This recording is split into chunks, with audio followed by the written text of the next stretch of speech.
Hello and welcome to Mediascope. Today we will be discussing Iran's priorities and limits in Syria. Joining me from London is Mr. Mehtat Konsari. Mr. Konsari is a former Iranian diplomat. Mr. Konsari, welcome to the program. Thank you very much. Thank you for having me. Mr. Konsari, there are recent arguments suggesting that the Syrian process is going towards an endless proxy war. Would you agree with that? And would this be sustainable for Iran? Well, you know, one has to say that in the aftermath of defeating the Islamic State, you might say a new situation has come about. And this new situation, of course, is one that on the surface, it favors countries like Iran and Russia, and of course the central government in Syria. But there are other parties who have been involved in the internal civil war in Syria who are not happy with the outcome and the favorable situation in which the Syrian central government, Iran or Russia find themselves.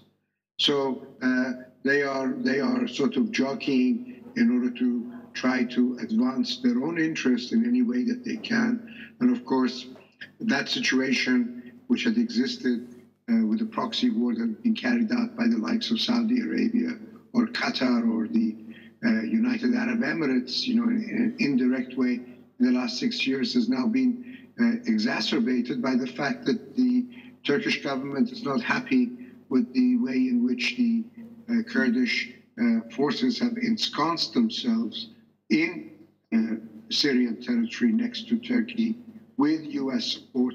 And of course, that has made the situation more complicated. So having defeated Daesh, you might say that a new can of worms has been opened and the Syrian situation has become complicated, although Iran, Russia, and the Assad government are in a favorable position. But to sustain peace, to end the civil war, obviously you need the other parties to somehow agree to terms that are being discussed in places like Astana or Geneva. And of course, there are no signs for that as of yet.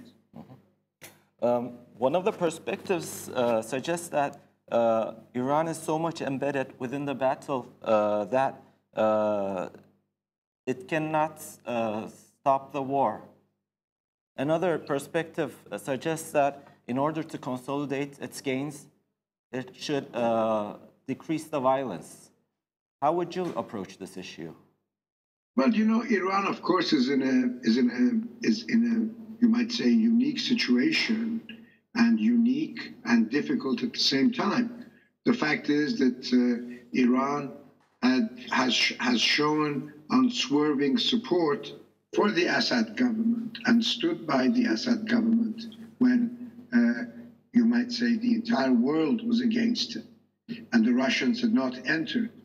Many in Iran argue that the Iranians were instrumental in bringing the Russians into, you know, the Syrian conflict and augmenting Iran's presence by the usage of Russia's air force in the battles that essentially turned the situation around for the Assad government. But Iran obviously has an interest in terms of remaining and consolidating its situation in Syria, but it faces certain obstacles. Some obstacles it can itself deal with, some it has to portray itself in a completely different way. For example, within Iran, if the idea of cementing Iran's position in Syria is to try to spread Shia ideology, well, that is not going to do very much good for Iran, and it will only prolong problems in terms of disputes with other regional states, you know, and you know, the augmenting this Shia-Sunni disagreements. But if Iran, on the other hand, wants to consolidate its position to be able to participate in the reconstruction of Syria and to sort of have some economic advantages in terms of trade and economic dealings with Syria, that's a different situation.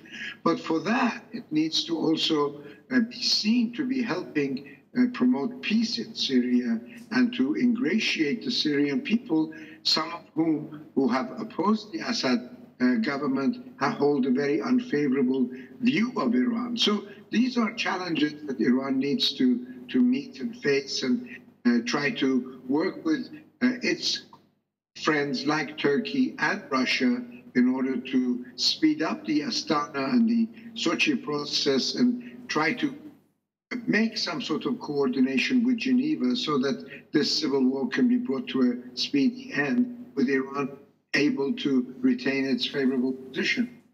I will come back to Iran's relationship with Turkey in a minute, but to expand your response to the previous question, what should Iran's priorities be for the future? Well, Iran's priorities for the future is to focus not on spreading ideology, but on promoting Iran's national interest in the region. And by trying to sort of, Iran's position officially is that it is supporting the officially recognized governments and the legitimate governments of Iraq, Syria, and Lebanon.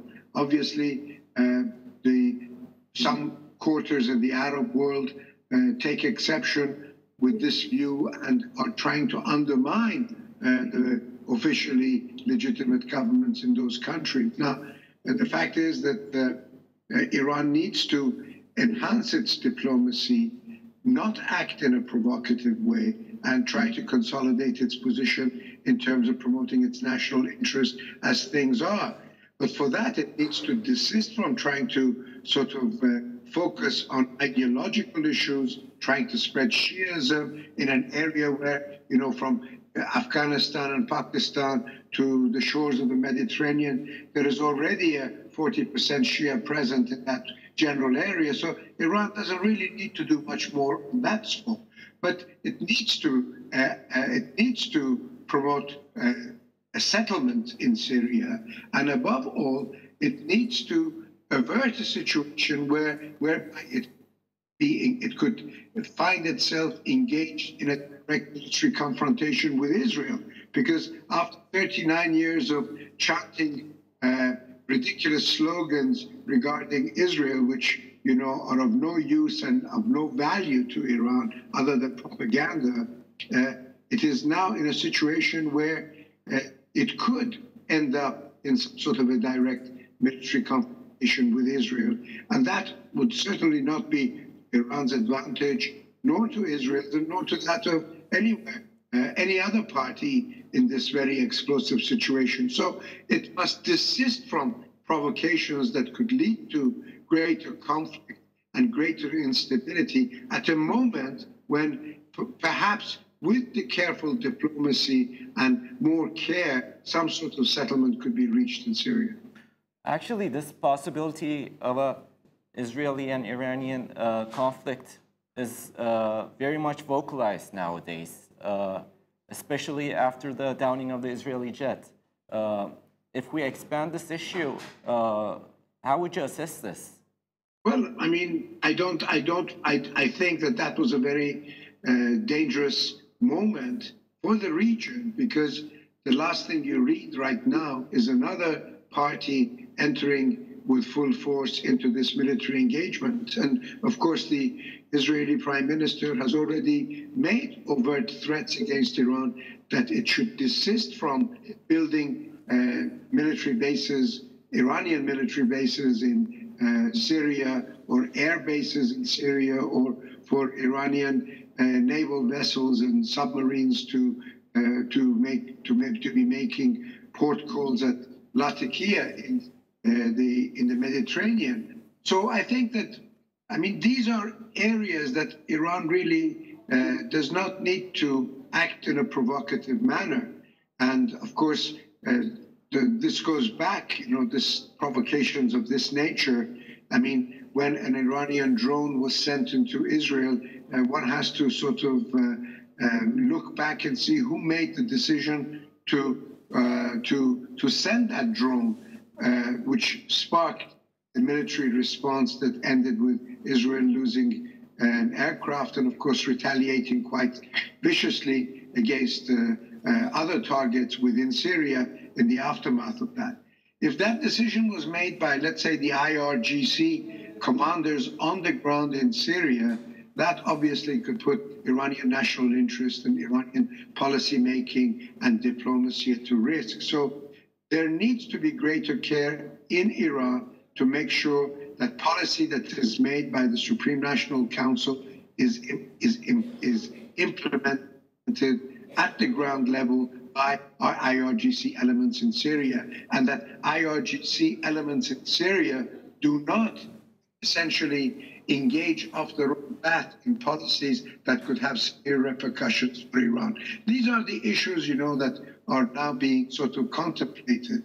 And I believe that every step must be taken by both sides, but in particular on the part of Iran, not to provoke a situation where that could lead to direct military confrontation between Iran and Israel, with the entry of Israeli infantry and tanks supported by air to engage Iranians in Syrian territory. Did the developments during the aftermath of the downing of the Israeli jet de-escalated the tension for now? Well, they seem to have, because I don't think that whilst there's a great deal of sloganeering going on, neither party wants matters to escalate. Both understand that there are certain red lines which they must both observe. And but the point is that if some escalation takes place, one event leads to another, and carefully calculated steps become uncalculated and lead to different outcomes. But so far, I believe that prudence has prevailed, and we have not crossed red lines that could, ignite further problems in this country and in this region as a whole. Another question I want to ask regarding this issue is that yesterday, some Israeli media reports suggested that Israeli officials were claiming that the U.S.'s position on Iran's influence in Syria were not the same as Israel. And although U.S. had a rhetoric, in practice, they were not applying that rhetoric. What would your observations be on this issue? Well, I mean, that's very hard to say. Obviously, the Trump administration's rhetoric has always sort of seemed to go way beyond its actual, you might say, action. I mean, the best example of that is the kind of threats that President Trump made against North Korea, which obviously it would seem insane if those threats were to be actually carried out. So one can sort of say the same maybe perhaps for U.S. policy in Syria. But the fact is that there is no way that this current situation, the overwhelming situation in Syria can be turned around without the commitment of serious military, you might say, efforts on the part of the United States. And there seems to be no desire on the part of the United States to want to either introduce more ground troops or escalate the air war to levels that could make a serious change, in the outcome that we have been witnessing over the course of the last couple of years. So I don't know what those Israeli critics, had in mind, but the fact is that I don't think that there's a stomach on the part of people in the West, that is the US and Europe, to want to engage or to want to exacerbate the Syrian situation more so than it is. And you have to bear in mind that without escalating, there are US there is a major U.S. presence within Syria, which is prolonging the civil war. There is Saudi funding of radical Sunni elements who may have changed their labels, but they still represent the same sort of, ideology as Al-Qaeda, which is trying to prevent the total consolidation by the Assad regime and keep this low-level violence continuing. So the point is that the choice, therefore, is whether efforts are made through diplomacy to bring a settlement where this level of, violence, which is much less than what it was, let's say, a year or two ago, disappears and Syrian people can get on with their lives and rebuild their countries, or for a greater effort to be placed to try to overthrow the Assad regime, as a feat which people have not succeeded in the course of the last 6 or 7 years. So I believe that it would be better to go for peace and to de-escalate as opposed to the kind of rhetoric that you mentioned might have been said by certain quarters in Israel. Another area of tension, perhaps, in Syria is Afrin. There's an ongoing Afrin operation conducted by Turkey. How do you evaluate Iran's perspective to the operation? Well, I think that obviously, the Iran is more sympathetic to the Turkish position than anything else.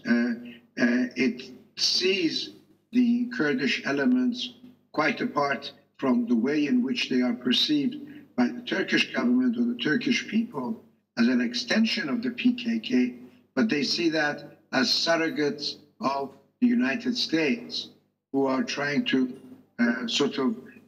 keep you might say, a position for the United States in Syria to not allow a consolidation of the situation, by the Syrian central government. Although, there are disparities in that, in the sense that some of these Kurdish elements made overtures to the Syrian government to ask for their support in sort of patrolling the border against Turkey. But in general, Iran's position is that the Turks should try to engage with the Syrian government and to reach some sort of an accommodation with the Syrian government in which their interests is in which some of their interests are observed, and should certainly not be armed and not be supported in the way that they have by the United States. So in that respect, I believe the Iranian government is more sympathetic to the Turkish situation. And of course, it doesn't want this explosion of, Turkish, you might say, activity, in the sense that it could affect its counterparts in Iraq and Iran. And this is a scenario that the Iranian government certainly does not wish to see. I asked this question because I know that there's a historical common ground between Iran and Turkey regarding the issue. But last week, there were some media reports suggesting that the pro-Assad forces which entered the region were Iran-backed militias. Do you have any ideas on that? No, I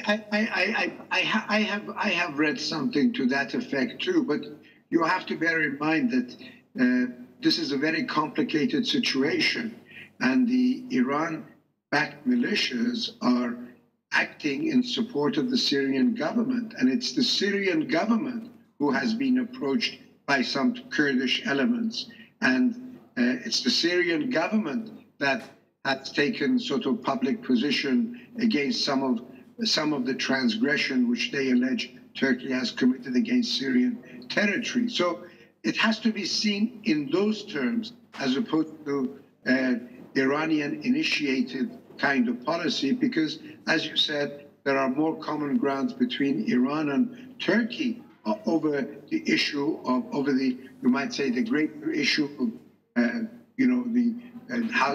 dealing with the Kurds than this particular matter.